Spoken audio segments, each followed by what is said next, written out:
Hai,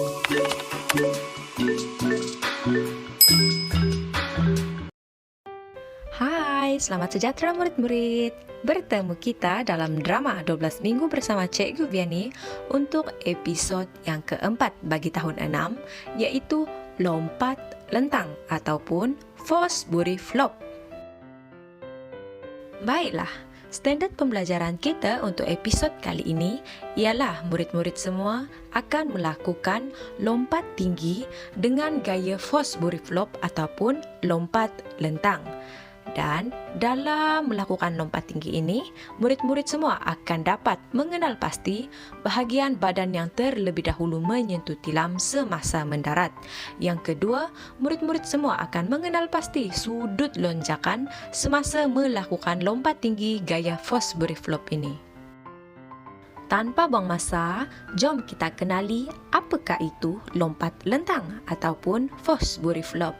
Seperti yang murid-murid boleh baca, lompat lentang ini atau Fosbury Flop merupakan salah satu gaya yang digunakan dalam acara lompat tinggi.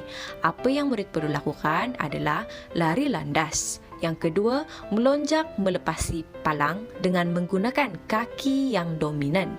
Dan yang ketiga, mendarat menggunakan bahagian belakang badan.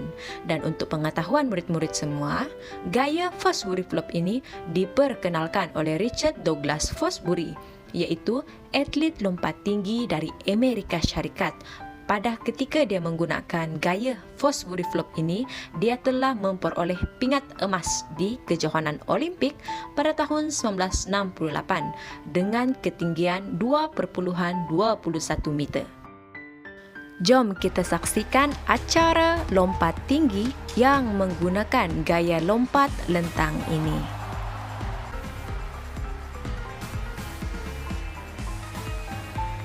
Lihat, atlet ini melakukan larian landas terlebih dahulu dan melonjak melepasi halangan dengan kaki kanan dan seterusnya mendarat menggunakan bahagian belakang badan.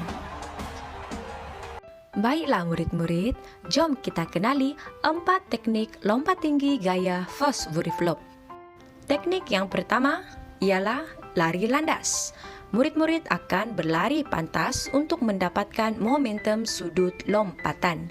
Dalam lompatan gaya Fosbury Flop ini, murid-murid semua kena berlari secara bersudut dan bukannya lurus. Ingat, secara bersudut iaitu sama ada bentuk J atau bentuk C. Teknik yang kedua ialah lonjakan. Murid-murid semua akan melonjak ke atas dengan menggunakan kaki dominan, iaitu sama ada kaki kiri ataupun kaki kanan. Semasa melonjak, ekstensikan ataupun panjangkan tangan ketika melepasi palang. Teknik yang ketiga iaitu layangan. Murid-murid semua perlu lentikkan badan iaitu pada bahagian pinggang dan ekstensikan tangan selari dengan badan. Teknik yang terakhir ialah pendaratan.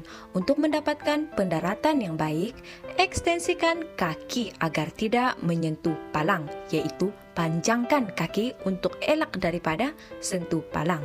Ingat, mendarat pada bahagian belakang badan. Nak kuasai semua teknik yang cikgu katakan tadi, murid-murid semua kena lakukan ansur maju lompat tinggi gaya Fosbury Flop. Cikgu akan terangkan dan murid-murid semua boleh lakukan ansur maju ini di rumah. Ingat, utamakan keselamatan. Untuk melakukan ansur maju ni, murid-murid semua kena sediakan tilam. Dan ansur maju yang pertama, berdiri membelakangi tilam yang murid-murid sediakan. Kedua, angkat kedua-dua tangan dan fleksikan lutut. Setelah itu, lonjak dan mendarat dengan bahagian belakang badan. Ansur maju yang kedua, sediakan palang, lonjak melepasi palang dan mendarat dengan bahagian belakang badan. Kawal kaki ketika melepasi halangan ataupun palang tersebut. Untuk ansur maju yang ketiga pula, lari 3 langkah menuju ke palang, iaitu murid-murid semua perlu melakukan larian pendek. dan lonjak menggunakan kaki dominan, kawal pergerakan badan dan mendarat pada bahagian belakang badan. Untuk episod kali ini, murid-murid semua perlu melaksanakan tugasan video iaitu lari landas dan melonjak dengan teknik yang betul. Rakam lakuan aktiviti ini sebanyak 3 kali percubaan dan hantar ke grup Telegram. Murid-murid semua boleh contohi video yang cikgu sediakan ini. Sebagai rumusan, lompat lentang ataupun lompatan gaya Fosbury Flop ini memerlukan penguasaan teknik yang baik iaitu lari landas, lonjakan, layangan dan juga pendaratan. Jangan lupa jawab semua soalan yang cikgu berikan dekat Telegram 6 Cergas. Sekian saja pengajaran cikgu pada hari ini. Kita jumpa di lain episod. Terima kasih.